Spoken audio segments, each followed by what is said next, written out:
Hello buddy, Crow back again with another pickups video, and now I'm inserting myself because I forgot to mention something I wanted to mention at the beginning of the video really quick.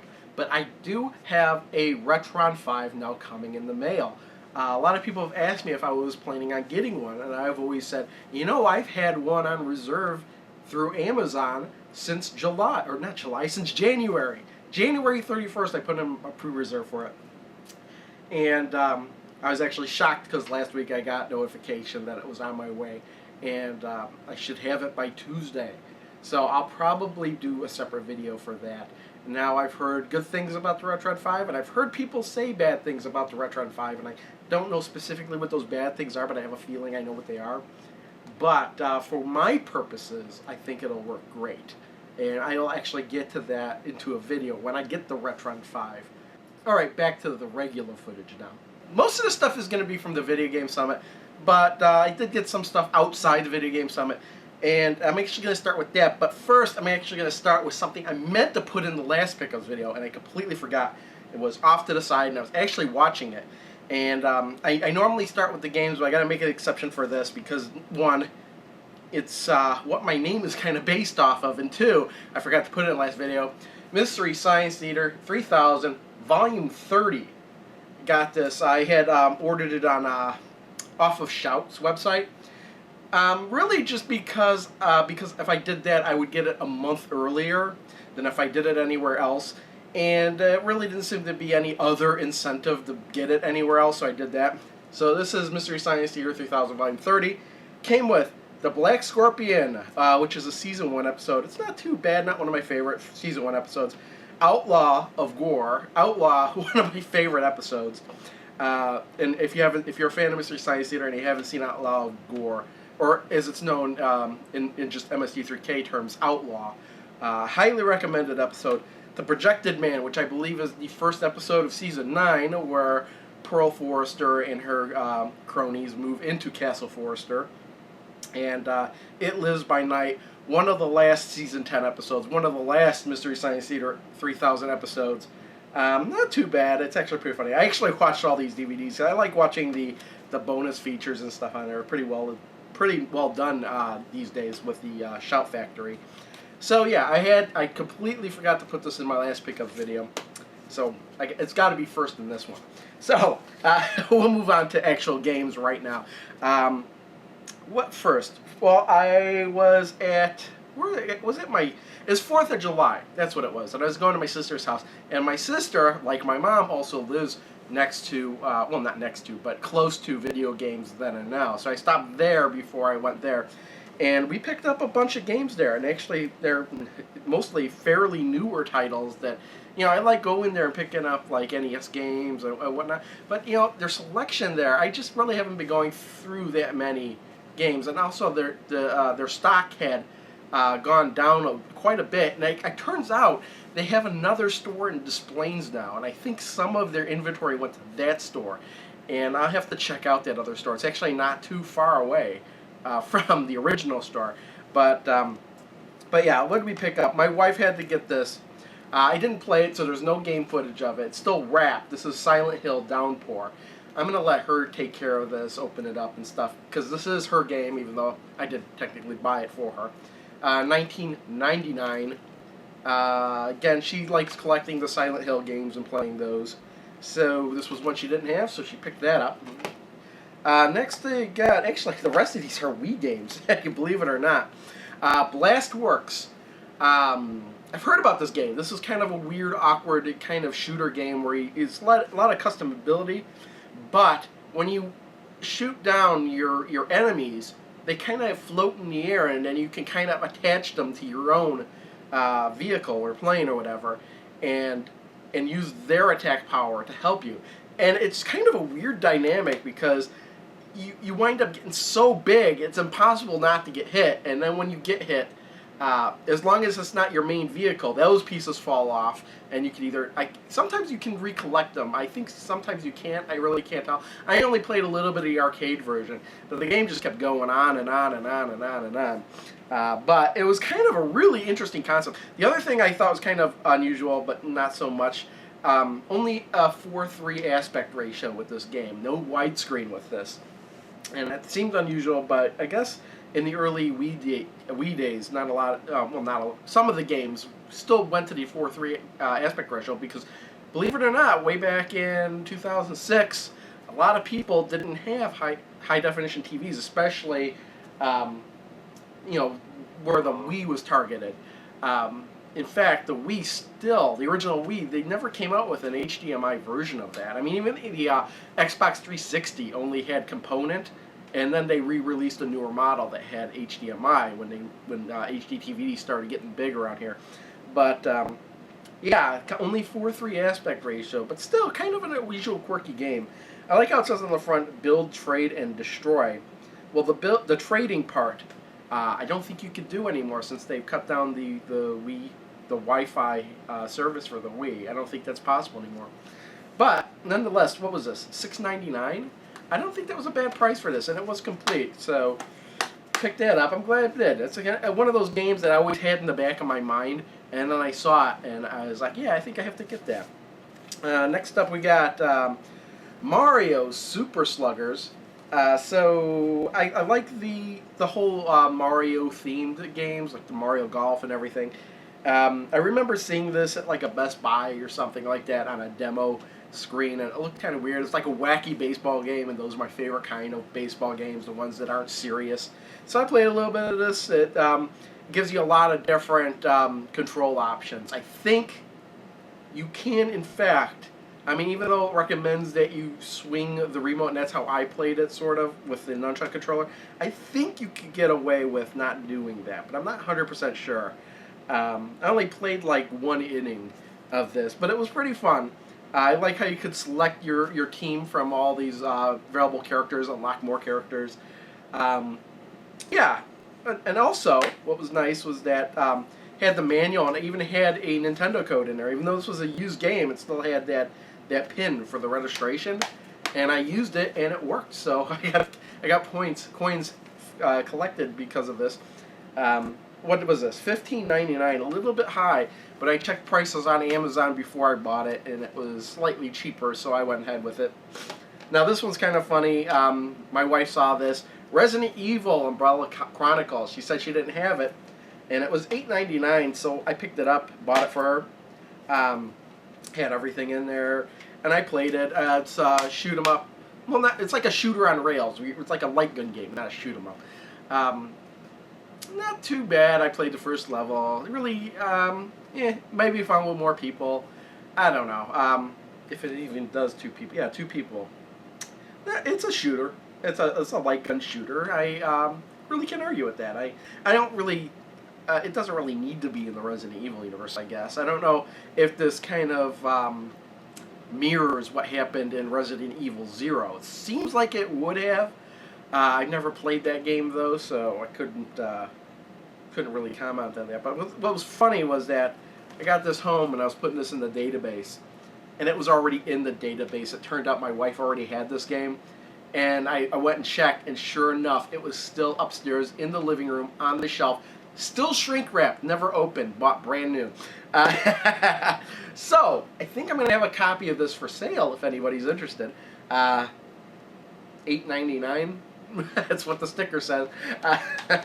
Next up, I saw this at the video game Then and Now, and the price they were asking, I looked it up, and I was like, yeah, it's slightly cheaper on Amazon new for the price they were asking for it used. So I actually bought this off of Amazon because of seeing it in video games Then and Now. Donkey Kong Country Returns, which I heard was an excellent game. I kind of steered away from it just because I mean, I like Donkey Kong Country on the Super Nintendo. I just think that game is way overhyped for the graphics. I don't think the graphics are that great.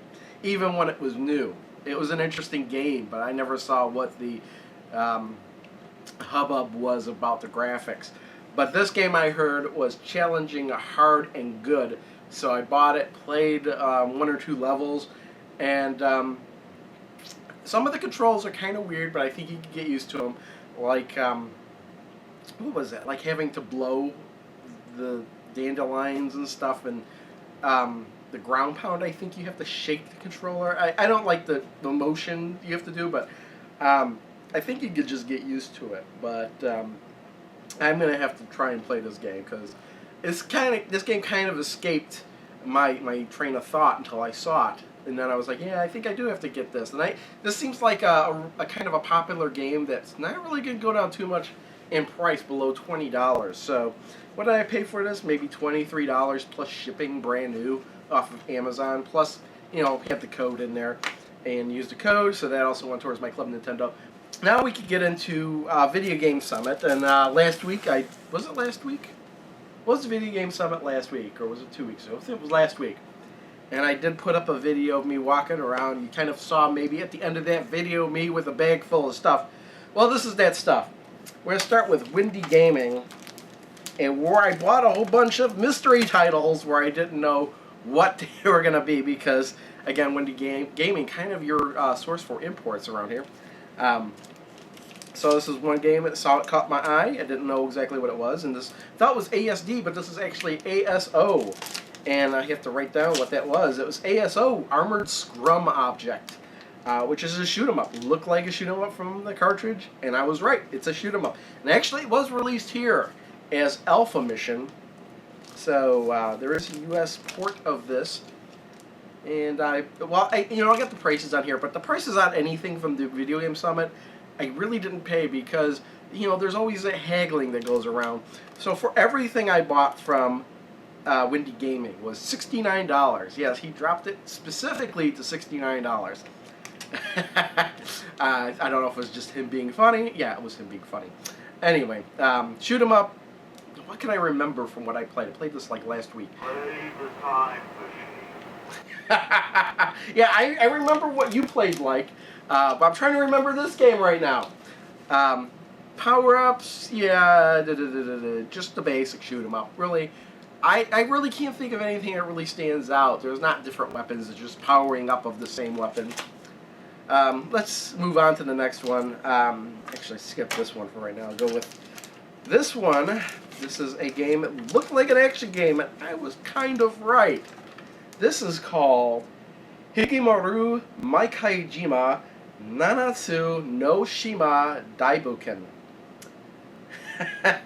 That's a mouthful. And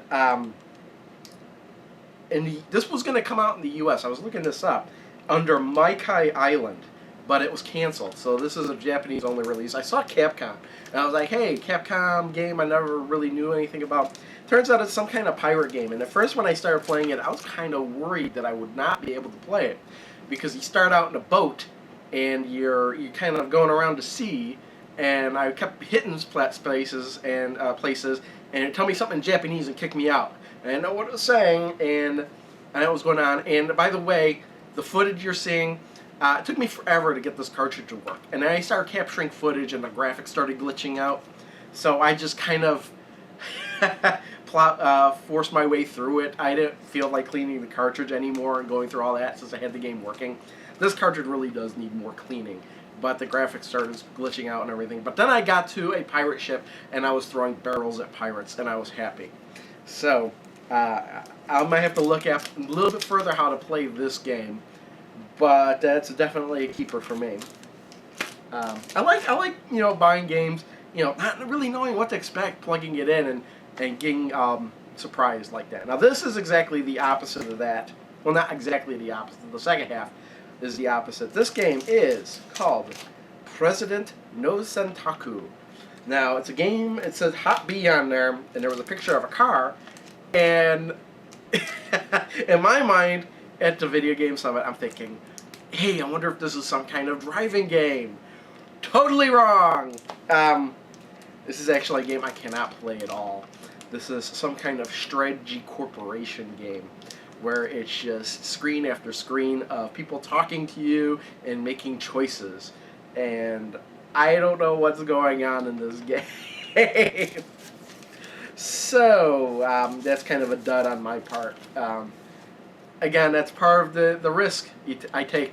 Not really looking stuff up before I buy it. But again, it's a risk I like taking. Because sometimes you're surprised, sometimes you're not. This one I did look up. before I bought it, and I knew exactly what it was, even though I didn't know what it was at first. And this game is called Super Snaky. It is for the Super Famicom. Now, in the footage you're going to see up there, the color is going to kind of be glitching out. And it's because when I captured footage, I forgot that when I was hooking up the Super Famicom, it doesn't like to be hooked up the way I normally hook it up to the capture device. If I hook it up a different way, if I hook it up directly to the capture device instead of through the VCR, it'll capture the footage much better, like perfectly, in fact. But if I have it hooked up through the VCR, the colors all flicker out, and I totally forgot about that. I wasn't paying attention when I was capturing footage. So you can still kind of tell what's going on here, but this is actually in the US called Wild Snake. And it's kind of like a Tetris game. Actually, this is a game where snakes are dropping down from the top of the screen. One snake hits a color, hits the same kind of snake at the bottom. That other snake disappears. All the other snakes slither downward. It's kind of an interesting game. I'm glad I bought it. Really didn't know too much about it other than it was called Wild Snake in the US when I bought this. So I kind of wanted to get a Super Famicom game, and this was the Super Famicom game I got. Nothing else, everything else was like either way too expensive, or I knew I wouldn't be able to play it, or in fact I had it already. So there's that. Yeah, I was kind of hoping to find some kind of a little segue here. I was kind of hoping to find some Commodore 64 games, or maybe even some Neo Geo games for sale at the Video Game Summit, and I didn't find any. Maybe even like Atari cartridge games, Atari 8-bit cartridge games. Nope, didn't find any. But yeah, it was still fun looking, and actually got two Japanese Sega Saturn games here. In fact, I'm going to save that one for last because that's really weird. First one I got, this is still Windy Gaming, Race Driving. I liked hard driving and race driving, and I thought a Saturn port of this would be excellent. So, knew there wasn't a US release of this, so I picked up Race Driving. He had it marked for kind of high, $16, but I was like, yeah, I'm at the Video Game Summit. I got money in my pocket. I'm going to buy it. And but yeah, it has the original race driving game in there. I think it has an extra track that wasn't in there originally. I'm not sure about that. But then it also has kind of a real-life version where the graphics are upgraded, and maybe several more cars that you couldn't pick in the arcade. So, yeah, I like race driving. I like hard driving. So I played this a little bit, had some fun with that. Race driving. Last game I picked up from Windy Gaming, I looked at this and I was like, oh, he saw me pick up this game, and I was looking at it. I was like, oh, this is the Game of Life. And I wasn't going to get this. And actually, it's not called the Game of Life. When I looked it up, it's called DX Jinsai Game. But it says the Game of Life, like, below in the back. And the guy, I can't remember his name. Shoot. I don't remember. And I got his business card somewhere. Shoot. Anyway, he's like, you have a Saturn. He's like, you can play Japanese Saturn games? And I was like, yeah. He's like, get that game. I'm like, why? He's like, it is so weird and messed up, just get that game. I'm like, well, I don't know if I'd be able to play it. You'd be able to play it. Get that game. So, he was half right. It is a really weird game. I didn't play a whole game. I played for quite some time. I played for like half an hour. And the cutscenes are pretty weird. But I still don't know what's going on. This game still is entirely in Japanese. There's a whole bunch of options. I'm going to have to go online to figure out what each option means. But the animations are pretty weird, especially from looking at the back of the box. But you can't counter anything as weird as what's on the back of the box. So the weirdness, the jury's still out on that. I'm hopeful the game is really weird. I just need a lot of time to play this, because this is a long game. So yeah, that is DX Jinsei Game. You know, it was $10, and considering the amount he dropped my total down to, I'm glad I picked that up. It's going to be a keeper in my collection, I think. So, that's Windy Gaming. Still at the Video Game Summit. One of the first things I bought, well, this is the first booth I visited. Windy Gaming was the first booth I visited, but I didn't buy anything until my third trip there. But the first booth I actually bought stuff from, they had, you know, I see this guy there every year. He's a nice guy. I picked up a couple of games, and he dropped the price a little bit on me. because I bought more than one game. And what I bought was, I think the total for both of these was $15. I think. First thing here is Shadow of the Beast for the Genesis. Kind of surprised they didn't have that. But, yeah, I had it. I don't know if this is the original case or not, because it's weird. I don't think this is, because the case doesn't have the actual holder, and it doesn't have a place to hold the main or anything, but good enough. It has everything in there. This game graphically for the Genesis looks really good. It looks really good. So yeah, it's Shadow of the Beast. I have played it a little bit, but that's it. I've only played it a little bit. I've never really made it too far in the game, but it's an interesting game. I think that the game got really popular when it was I think it was originally on the Amiga, and it was graphically stunning on the Amiga. I kind of remember seeing this game being played out in computers and Radio Shacks back in the day. And it always got me interested in the game. Like, who are you? What is your character? Why are you some kind of alien? What is going on this planet you're running on? It's kind of weird. It kind of just throws you in there. And, yeah. A lot of you, I'm pretty sure, are already familiar with Shadow of the Beast. But now I have a copy of it. And the other game I bought there, he had a couple Lynx games. And one of the Lynx games I was thinking about buying, Kung Fu. I already had that. But I did buy this one because I didn't have it. Viking Child for the Lynx. Now, in the footage you're going to see, for some reason it looked like my attack button was stuck down while I was playing. So the guy would not stop attacking with a sword. But while I was filming, it just stopped. So I was like, oh, I'm going to have to fix my Lynx. And then it just stopped. And I was like, oh, okay. Lynx, it was one of those game systems, like a year ago, I was selling it. I had it all like prepped up to be sold and everything. And when I got back from the Video Game Summit last year, I was looking at it more. And the fact that I combined two Lynxes together into one really good unit, I couldn't sell it anymore. The games are just awesome on it. For the time, it's just unbelievable what the games were like when you compare it to what was on the Game Boy at the same time. So yeah, I gotta keep it, especially for games like Stun Runner and Road Blasters and everything. This system was way out of its time. Only the screen could have been a little bit better, and the battery life and whatnot. But what are you gonna do? The game, I don't know. It's just got its own unique feel. I just can't get rid of it now. But Viking Child, yeah, platformer. You attack with a sword and stuff. Don't really know too much about it. I didn't play it for that long. In fact, the footage you're seeing over there was the first time I played it, the only time I played it, and I haven't played it since. So, next up, we had a booth. Actually, yeah, let's do this. This was this was the very first thing I bought, I think. Fight Night for the Atari 2600. I kind of was like looking at all the booths. This one booth didn't have too much stuff, but they did have a couple of Atari 7800 games. And I looked, and there was one I didn't have, so I picked this up for, I want to say it was like $5. It wasn't even that expensive. So I was like, yeah, I'll take it for $5. Fight Night was a game I didn't have. Now, the reason I picked up this, it's not that great of a game, but I think I used to have it for the Commodore 64 back in the day when I was a kid.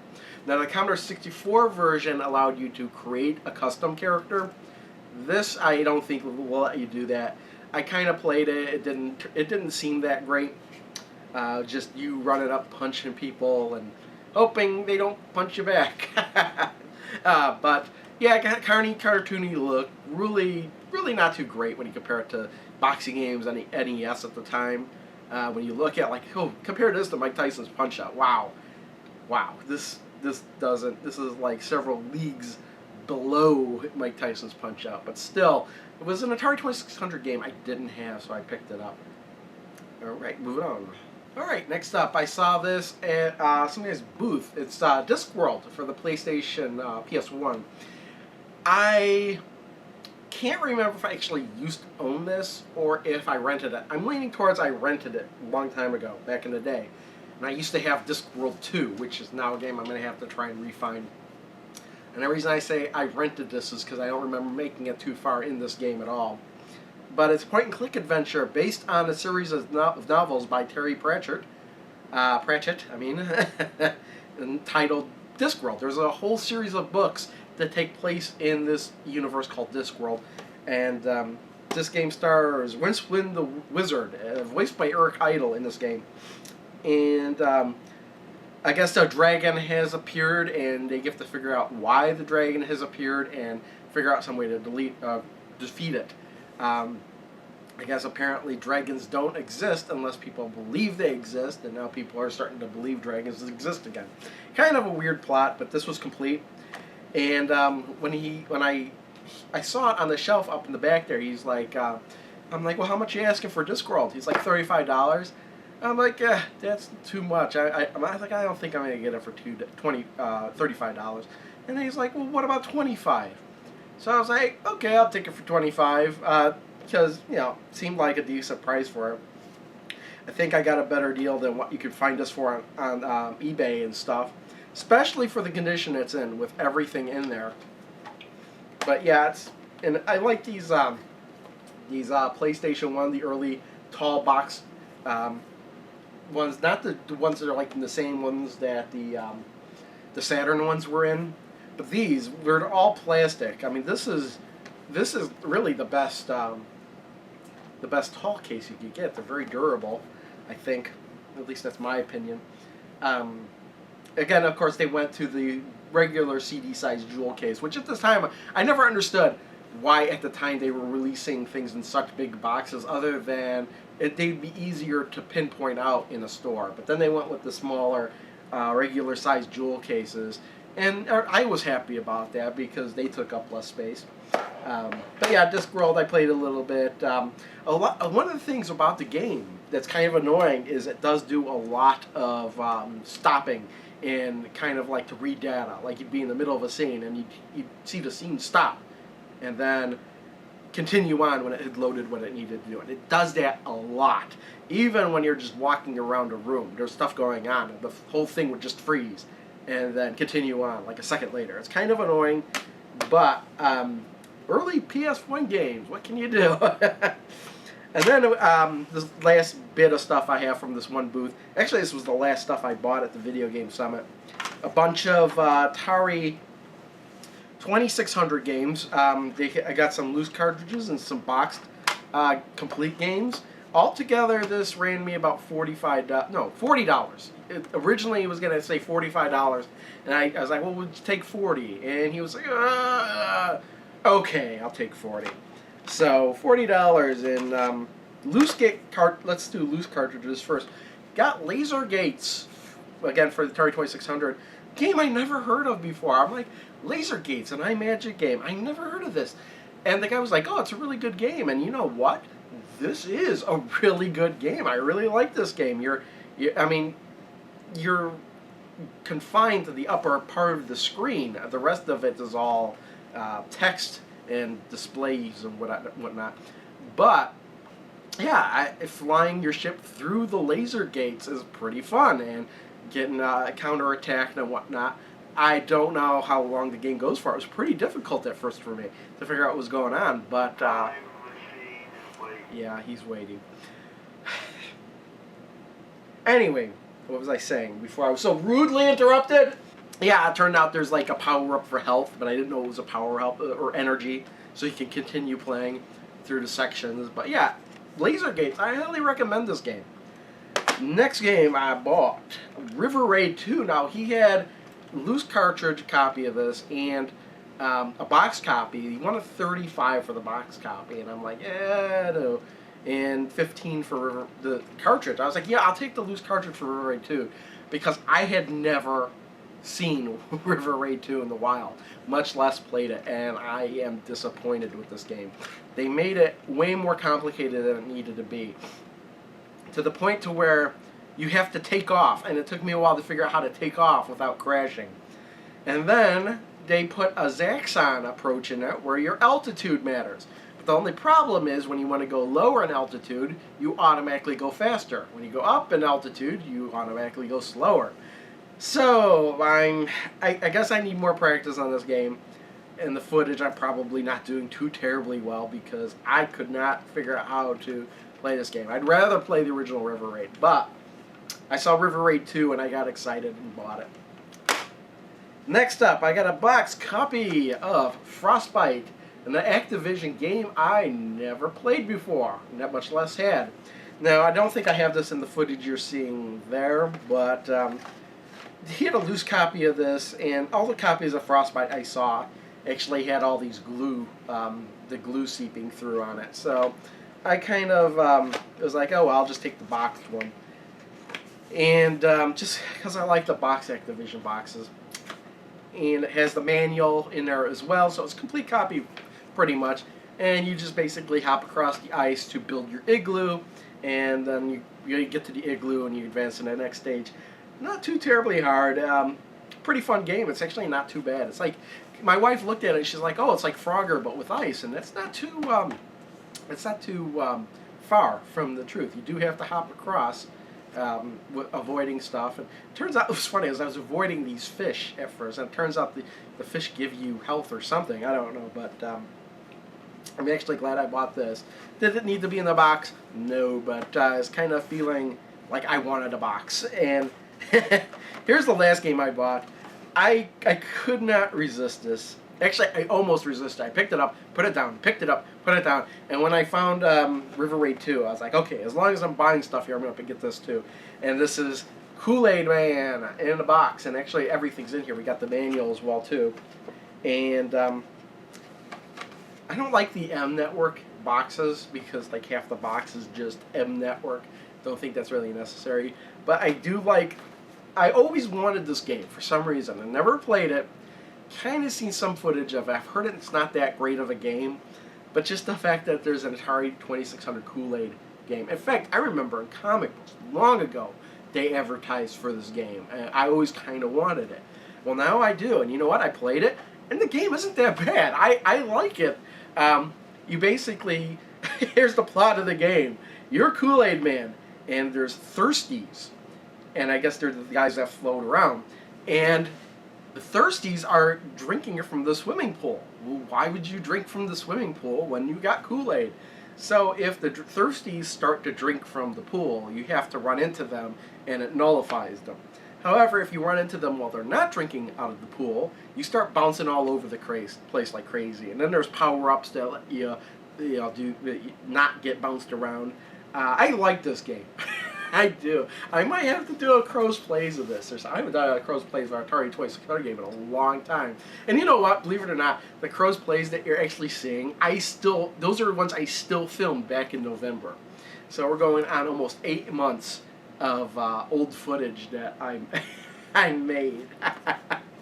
But I do have some other stuff I'm editing with me and my wife playing games. But yeah, I'm gonna have to put this on the top, one of the top of my list if I ever pull out the 2600 to do that. I did pick up some movies, and 3 of these are actually, some of these aren't movies, but whatever. First couple of them I got at Walmart. We'll run through these really quick. I picked up The Tick, the TV show. I really liked that TV show, and I knew that there's only like 6 episodes or something like that. 3 hours and 21 minutes. Maybe there's more. Maybe each episode was an hour. I don't know how many episodes there were. Not too many of this, but live action Tick is actually better than it sounds. So, and this was $5 at Walmart, so I picked that up. Next up, we got, actually I'll do this one next.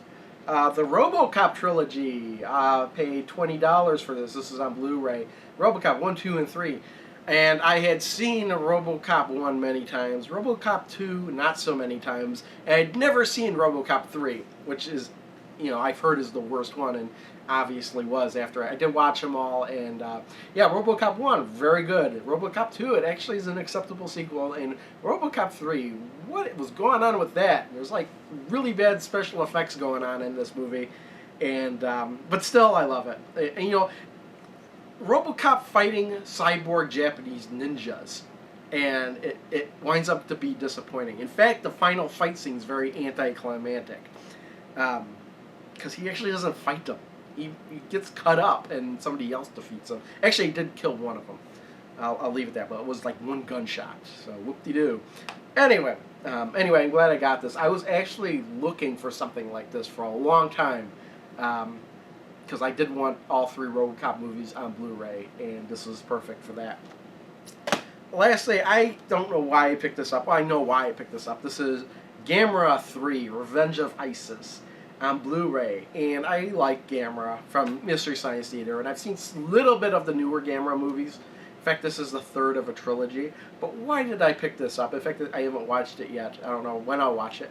It was $3 at Walmart. It was at a $3 bin, so $2.99. I was like, yeah, I'll take that. So that's really the only reason I picked this up. And I will have to watch it because I like these monster movies. In fact, the newer Japanese ones I like more than the older ones, believe it or not. And then last pickups video you saw, I bought the Muppet movie, the original Muppet movie.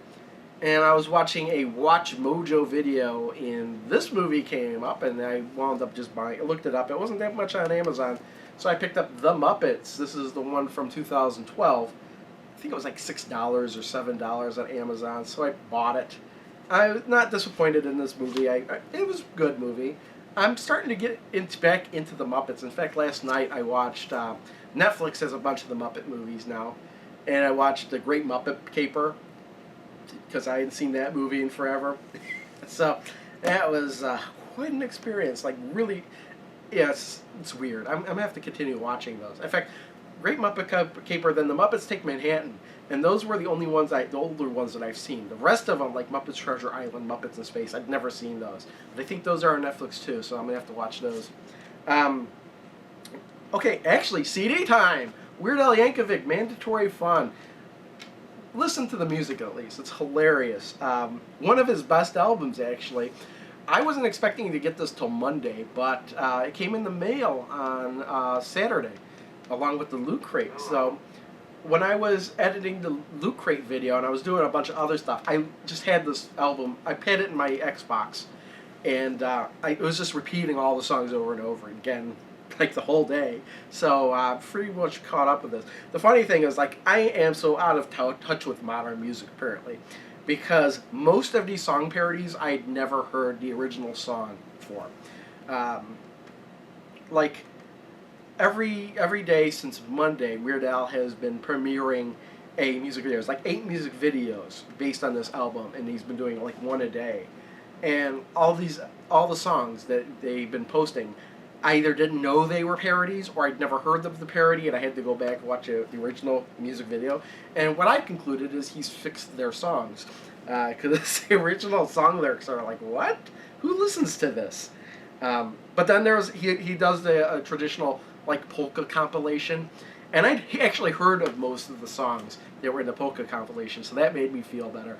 Like Macklemore's Thrift Store song. Gangnam Style is actually a polka version of that in that song. Wrecking Ball is in there. A whole bunch of stuff I'm not thinking of. And yeah, I gotta say it's one of the best albums he's done.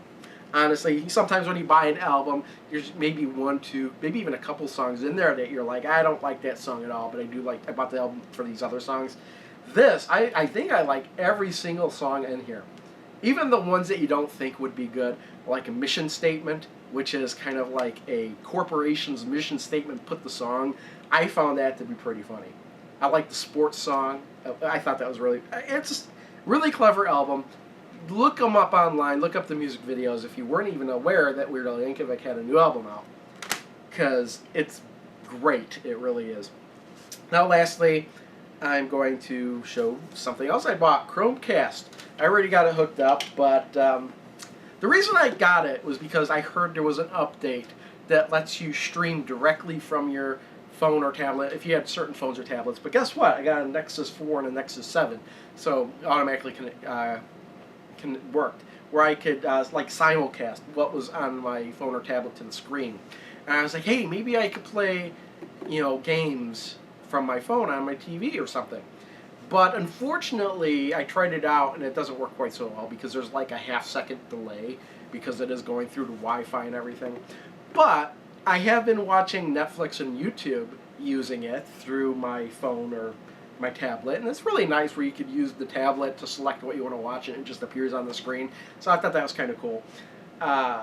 Also, this opens up the door for me to do maybe some gameplays with Android games, because I really didn't have a way to do that before, because now I can capture what is going on my tablet onto the screen through HDMI, and I have an HDMI capture device, and it should work pretty well. So I may be even showing some footage of that right now. So yeah, I mean, $35 wasn't too big of a price to experiment with this, and I think that's it. That's a lot of stuff. This is going to be a long video. Thanks everyone for watching. See y'all next time. Bye.